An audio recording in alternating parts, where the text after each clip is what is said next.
শিলিগুড়ি শহরে সাইনবোর্ড ও হোর্ডিংয়ে বাংলা লেখা বাধ্যতামূলক করল তৃণমূল পরিচালিত পুরসভা। 14 এপ্রিল বাংলা নববর্ষ থেকে এই সিদ্ধান্ত কার্যকর করার নির্দেশও দেওয়া হয়েছে।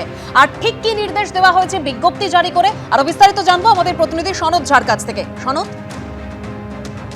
দেখো, যেটা হচ্ছে শিলিগুড়িতে, এবং বিশেষ করে শিলিগুড়ি এমন একটা জায়গা যেখানে বিভিন্ন রাজ্যে বিভিন্ন ভাষাভাষীর মানুষ বাস করে, এবং যে কারণে শিলিগুড়ির বিভিন্ন জায়গায় যে বাংলা ভাষার ব্যবহারটা ক্রমশ কমে আসছিল, এবং সাধারণ মানুষের দাবি উঠছিল যে প্রত্যেকটা জায়গায়, অর্থাৎ দোকানে, বেসরকারি অফিস, দোকান ক্ষেত্রে, এই সমস্ত জায়গায় বা সরকারি যে সমস্ত অফিস রয়েছে সেখানেও বাংলা ভাষার কমে আছে, সেখানে অন্তত বাংলা ভাষার হোর্ডিং থাকতে হবে।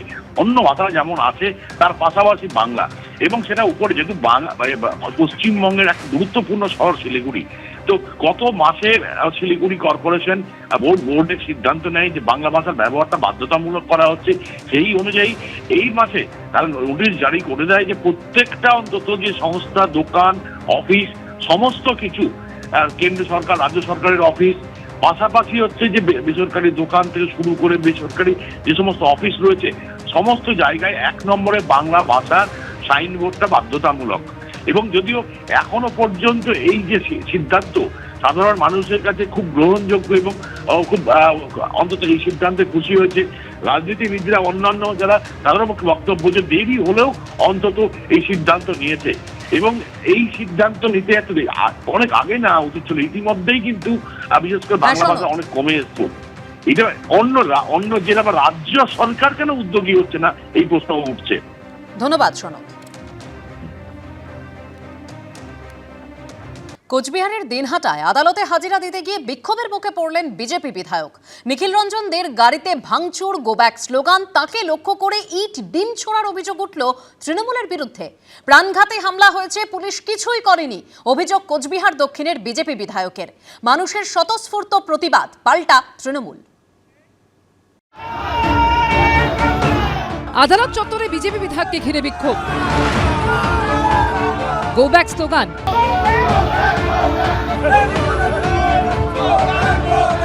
গাড়ি ভাঙচুর, ইট, ডিম ছোড়ার অভিযোগ উঠল তৃণমূলের বিরুদ্ধে। বারুইপুরে শুভেন্দু অধিকারের গাড়িতে হামলার অভিযোগ ঘিরে যখন রাজ্য রাজনীতির সরগরম, তার মধ্যেই এবার দিনহাটায় আরেক বিজেপি বিধায়কের উপর হামলার অভিযোগ উঠল তৃণমূলের বিরুদ্ধে। দিনহাটা মহকুমা আদালতে 2017 সালের একটি মামলার হাজিরা দিতে গিয়ে আক্রান্ত হলেন কোচবিহার দক্ষিণের বিজেপি বিধায়ক নিখিল রঞ্জন দে। তার অভিযোগ, তিনি যখন আদালত চত্বর থেকে বেরোচ্ছিলেন সেই সময় তৃণমূলের লোকজন সেখানে তার উপর হামলা চালায়, এবং এই যে তার গাড়ি আমরা দেখতে পাচ্ছি, তার যে গাড়িটি, সেটার পেছনের কাজ কিন্তু পুরোপুরি ভেঙে গেছে। বৃহস্পতিবার পুরনো একটি মামলায় দিনহাটা মহকুমা আদালতে হাজিরা দিতে আসেন কোচবিহার দক্ষিণের বিজেপি বিধায়ক নিখিল রঞ্জন দে।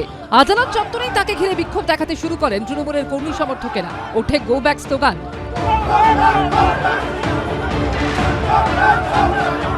অভিযোগ, গাড়ির কাঁচ ভেঙে দেওয়া হয়, খুলে নেওয়া হয় চাকার হাওয়া। আদালত চত্বর ছাড়ার সময় রীতিমতো ধাওয়া করা হয় বিজেপি বিধায়কের গাড়ি।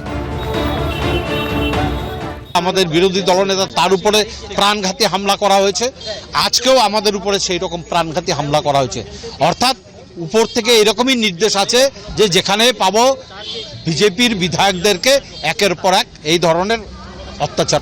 পুলিশের ভূমিকা এখানে একদম কিছুই ছিল না, তারা শুধুমাত্র নীরব দর্শকের ভূমিকা পালন করেছে। গত কয়েকদিন ধরে শান্ত বাংলাকে অশান্ত করার জন্যে বিরোধী দলনেতা যেভাবে বাংলার কুৎসা করছেন, বাংলার জনপ্রিয়তম নেত্রী মমতা বন্দ্যোপাধ্যায়কে আক্রমণ করছেন, জনপ্রিয় নেতা অভিষেক বন্দ্যোপাধ্যায়কে তুইতকারি করছেন, অশ্লীল ভাষায় আক্রমণ করছেন, সেটা বাংলার রুচিশীল মানুষ সেটা মেনে নিতে পারে না।